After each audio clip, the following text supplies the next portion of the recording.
নমস্কার, সুপ্রভাত। সবাই নিশ্চয়ই খুব ভালো আছেন। আজকে আপনাদের সবাইকে বং ফুড ফিয়েস্তা চ্যানেলে স্বাগত জানাই। আবার চলে এসেছি প্রতিবারের মতন কিছু খাওয়া দাওয়ার গল্প ও নতুন রেসিপির সঙ্গে। আজ যে রেসিপিটা নিয়ে এসেছি সেটা কিন্তু সকলের অত্যন্ত প্রিয়, একটা খুব জনপ্রিয় রেসিপি। নাম হচ্ছে চিংড়ি মাছের মালাইকারি। চিংড়ি মাছের মালাইকারি বানানোর জন্য এখানে আমি মাঝারি সাইজের কিছু গলদা চিংড়ি নিয়ে নিয়েছি, যেটা ভালো করে ধুয়ে নিয়েছিলাম। এবার নুন, হলুদ আর লঙ্কা গুঁড়ো দিয়ে মেখে বেশ খানিকক্ষণ রেখে দেবো ম্যারিনেট হওয়ার জন্যে। চপার বোর্ডে দুটো পেঁয়াজ ভালো করে ছাড়িয়ে ডুমো ডুমো করে কেটে নেব।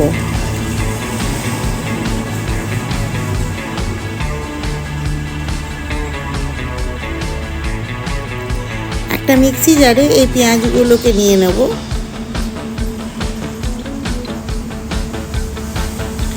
আর নিয়ে নেব কিছু কাঁচা লঙ্কা, আর কিছু কাঁচা লঙ্কা আমি এইভাবে মধ্যেখান থেকে চিড়ে চিড়ে রেখে দেবো।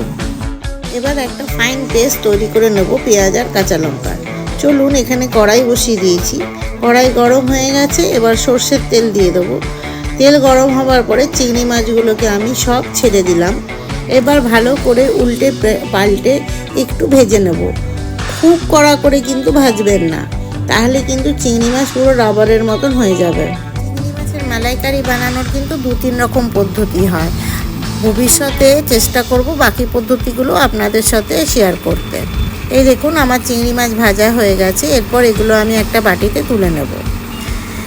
এবার ওই তেলটার মধ্যে আমি কিছু গোটা গরম মশলা আর ওই চেরা কাঁচা লঙ্কাগুলো দিয়ে নেব।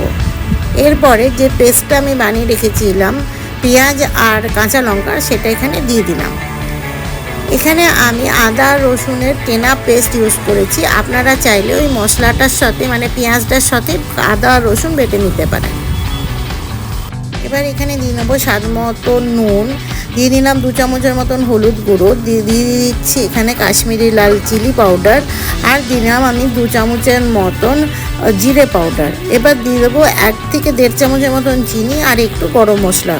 এরপরে সমস্ত মশলাগুলো ভালো করে কিন্তু ফ্রাই করে নিতে হবে। মশলাটা ভালো করে কষিয়ে নিয়ে এখানে নারকেলের দুধ দিয়ে নেব।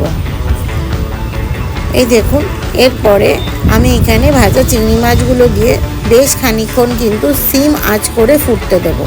একটা কথা বলে রাখি, এখানে আমি কেনা নারকেলের দুধ ব্যবহার করেছি। আপনারা কিন্তু চাইলে ঘরে নারকেলের দুধ বানিয়ে নিতে পারেন। কী করে বানাতে হয় নারকেলের দুধ আমি সেটা ডেসক্রিপশন বক্সে লিখে দেবো।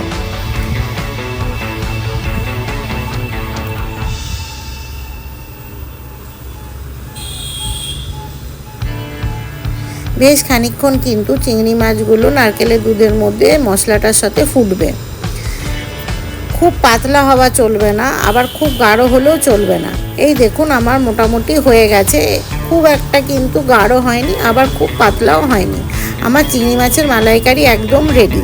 এবার একটা বাটিতে সার্ভ করে দেবো। ভাত, পোলাও বা ফ্রাইড রাইস সবের সাথে কিন্তু একদম অনবদ্য জুটি। আজ তাহলে এই পর্যন্তই। দেখা হচ্ছে নেক্সট কোনো ভিডিওতে এমনই কোনো রেসিপির সাথে। বাই।